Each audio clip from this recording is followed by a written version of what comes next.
Hello बच्चों, next question जो हम करने जा रहे हैं वो है समांतर श्रेणी से क्वेश्चन है। ये क्वेश्चन मुझसे 10th C के एक स्टूडेंट ने पूछा था। बहुत इंटरेस्टिंग क्वेश्चन है। इसमें दो तीन कॉन्सेप्ट्स लगे हैं जो कि थोड़ा सा पजल करते हैं, तो मुझे लगा कि ये सभी बच्चों को ये क्वेश्चन बताना चाहिए, तो मैंने ये क्वेश्चन बनाया है।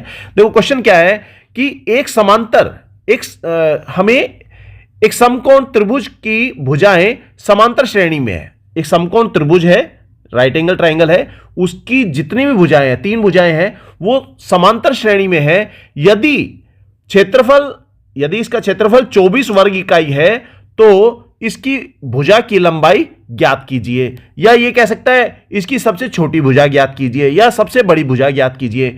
इंग्लिश में क्या क्वेश्चन है? The side of the right angle triangle are in the AP, arithmetic progression में दे रखी है इसकी साइड्स।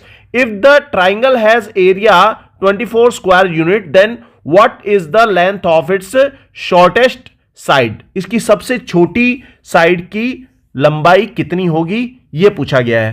तो देखो यहां पर दो कॉन्सेप्ट लग सकते हैं इसमें। पहली बात, समकोण त्रिभुज है, तो समकोण हम बनाते हैं इसमें। मेरे पास देखो ये समकोण त्रिभुज है, यहां ये 90 डिग्री बन रहा है, तो सिंपल सी बात है कि 90 डिग्री बन रहा है तो इसमें कहीं ना कहीं पाइथागोरस लगेगी। और उससे पहली बात, हमें जो क्वेश्चन में कहा है कि इसकी जितनी भी साइड्स हैं, जो तीनों साइड हैं, वो अर्थमेटिक प्रोग्रेशन में है, एपी में है। तो एपी में अगर होंगी तो हम इसकी सबसे छोटी साइड को क्या मान ले? देखो दो तरीके हैं, या तो मैं इसको ये कहूं ए, दूसरी साइड ए प्लस बी, ए प्लस डी, और तीसरी साइड ए प्लस 2d। एक तरीका तो यह है कि सबसे छोटी साइड को मैंने a मान लिया, फिर उसमें d जोड़ दिया, दूसरी साइड होगी, और सबसे बड़ी भुजा होती है जो हाइपोटेनस है, वो हमारा सबसे बड़ी साइड होती है, तो उसको मैंने a प्लस 2d कह दिया। या एक और तरीका है, देखो इस वाले तरीके से भी क्वेश्चन हो जाएगा, कोई बुराई नहीं इसमें, इसको भी मान सकते हैं। केवल इसमें थोड़ा सा जो क्वेश्चन है वो टिपिकल हो जाएगा, थोड़ा सा उसका लेवल हाई हो जाएगा, जिसकी वजह से बच्चे उस क्वेश्चन को बीच में ही छोड़ देते हैं।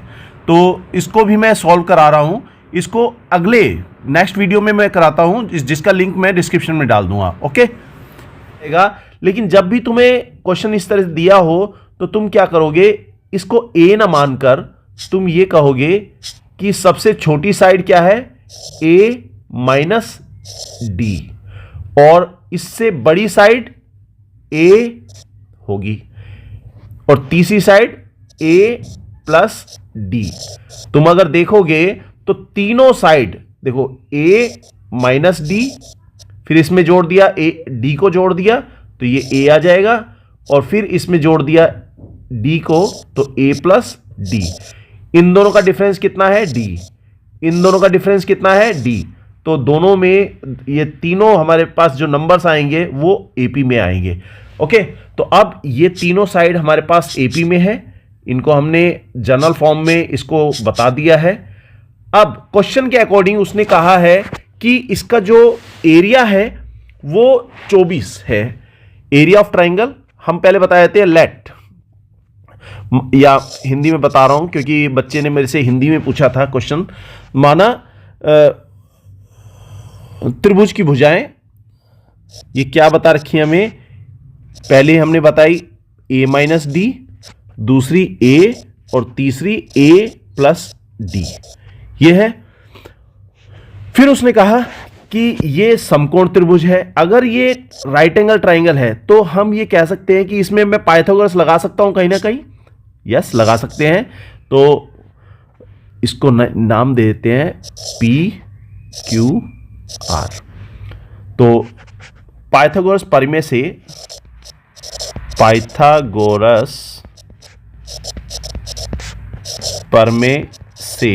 तो पाइथागोरस प्रमेय से हम क्या बताएं, जो लॉन्गेस्ट साइड है, जो सबसे बड़ी साइड, जो कि ये 90 डिग्री के सामने वाली भुजा कौन सी, कर्ण। कर्ण का वर्ग, कर्ण क्या है हमारे पास, पी आर का स्क्वायर बराबर हो जाएगा बाकी दोनों साइड के स्क्वायर्स के सम के बराबर। तो पी क्यू का स्क्वायर प्लस क्यू आर का स्क्वायर। तो पी क्यू क्या, ये पी आर क्या है हमारे पास, पी आर है ए प्लस डी। तो ए प्लस डी का स्क्वायर करो बराबर पी क्यू। पी क्यू क्या है हमारे पास, पी क्यू है ए, तो ए स्क्वायर प्लस क्यू आर क्या है, क्यू आर है ए माइनस डी का होल स्क्वायर।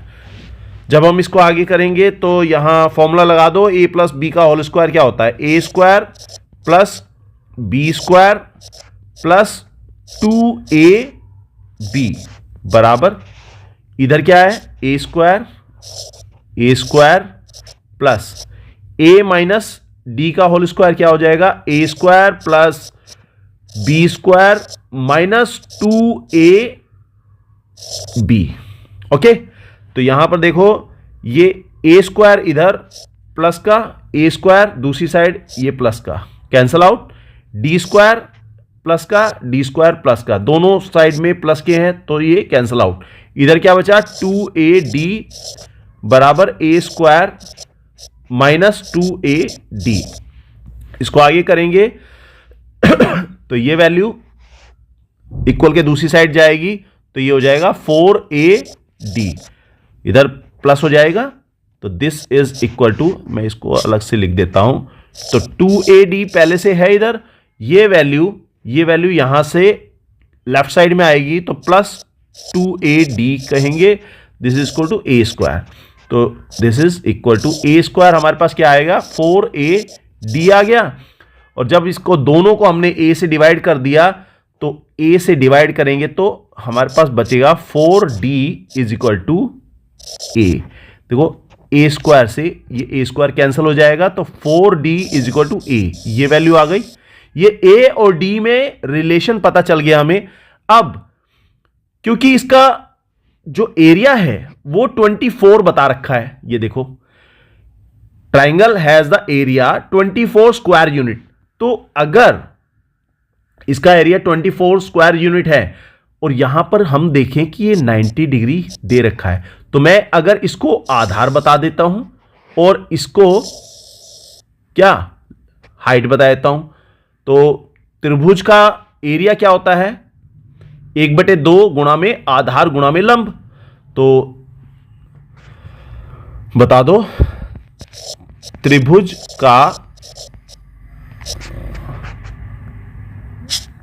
का क्षेत्रफल ये क्या होता है 1/2 गुणा में आधार गुणा में लंब। तो यहां त्रिभुज का क्षेत्रफल कितना बता रखा है 24 वर्ग इकाई, और 1/2 गुणा में आधार क्या माने, आधार हम बता देते हैं, आधार यहां मैं क्यू आर को बता देता हूं और लंब पी क्यू को बता देता हूं। तो क्यू आर गुणा में पी क्यू, यह है 24 वर्ग इकाई बराबर 1/2 गुणा में ये कितना है, ये क्यू आर था a माइनस डी, तो ये a माइनस डी यहां पर रखा, और पी क्यू कितना है, पी क्यू है a। ओके, तो यहां पर आगे हम करें इसको, तो ये 2 इधर मल्टीप्लाई हो जाएगा, इस 2 को मैं इधर मल्टीप्लाई कर दूं तो 24 गुणा में 2 आ जाएगा बराबर, इसको मैं डायरेक्ट 48 लिख देता हूं, तो 48 बराबर इधर क्या है, इधर देखो a माइनस डी और मल्टीप्लाई a, तो मैं यहां पर a जो दे रखा है a की जगह मैं यहां 4d रख देता हूं, a की जगह मैंने 4d अगर रख दिया तो देखो 4d माइनस डी, ये जो a है इस a की जगह मैंने यहां पे क्या रखा 4d मल्टीप्लाइंग बाय, और इस वाले a की जगह इसको भी मैंने 4d रख दिया, तो ये आगे क्या आएगा 48 बराबर ये आया 3d गुणा में 4d, तो ये 4d में से d माइनस हो गया तो 4d हो जाए 3d बन जाएगा, तो 3 चौक 12, तो ये 12d स्क्वायर बराबर है 48, तो d स्क्वायर कितना बचेगा डी स्क्वायर हमारे पास आ जाएगा 48 डिवाइडिंग बाय ये 12 नीचे आ जाएगा, तो डी स्क्वायर हमें मिलेगा, डी स्क्वायर बराबर, मैं लेफ्ट हैंड साइड को right hand side, right hand side को लेफ्ट हैंड साइड में लिख सकता हूं, इसको मैंने इधर लिख दिया और इसको इधर लिखूंगा। 12 3 36, 12 चौक 48, ये 4 आ जाएगा। 48 को जब मैं 12 से डिवाइड करूंगा, 12 एकम 12 और 12 चौक 48। ओके, तो डी आ जाएगा हमारे पास, दोनों तरफ हम स्क्वायर रूट कर देंगे तो स्क्वायर रूट 4, तो डी हमें प्लस में वैल्यू लेंगे तो 2 आ जाएगा यहां पे, तो डी का मान 2 आ गया। अब आगे क्या करें, आगे देखो डी हमें 2 मिल गया, तो ए कितना मिलेगा, ए मिलेगा यहां पर, इसको मैं फर्स्ट कह देता हूं, इस फर्स्ट में रख देते हैं। ए अगर हमें 4D बता रखा है तो समीकरण 1 से ए बराबर 4D बता रखा है, तो अगर डी का मान मुझे 2 मिला है तो ए का मान कितना हो जाएगा, वो मिल जाएगा ए बराबर 4 दूनी 8 आ जाएगा। ओके, अब जो सबसे छोटी साइड, सबसे या शॉर्टेस्ट साइड ये क्या आ जाएगी, ये क्या थी, a माइनस डी थी, तो a क्या है 8 माइनस डी, ये आ जाएगा 6 इकाई, क्योंकि लंबाई तो बतानी है ना, यहां पे लंबाई इकाई में बताएंगे। फिर क्योंकि सेंटीमीटर कुछ नहीं दे रखा, सेंटीमीटर मीटर कुछ नहीं दे रखा, तो हम इसको इकाई में बता देंगे। फिर दूसरी सेकंड साइड क्या हो जाएगी, वो जाएगी ए बराबर, ए हमें 8 बता रखी है तो 8 इकाई बता दोगे या यूनिट बता दोगे।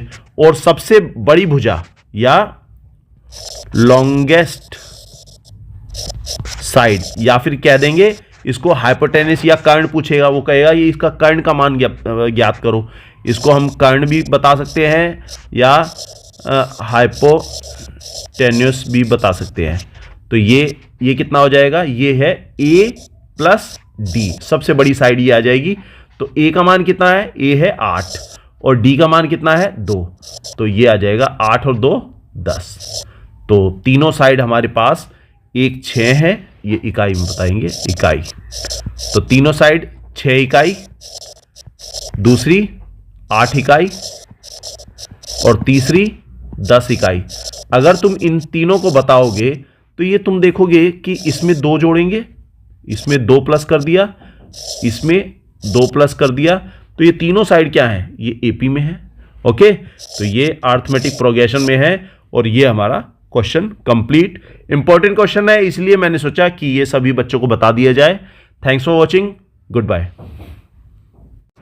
बच्चे सबसे छोटी साइड को तो बता देंगे a, इसके बाद दूसरी साइड को a प्लस डी और तीसरी साइड को a प्लस 2d।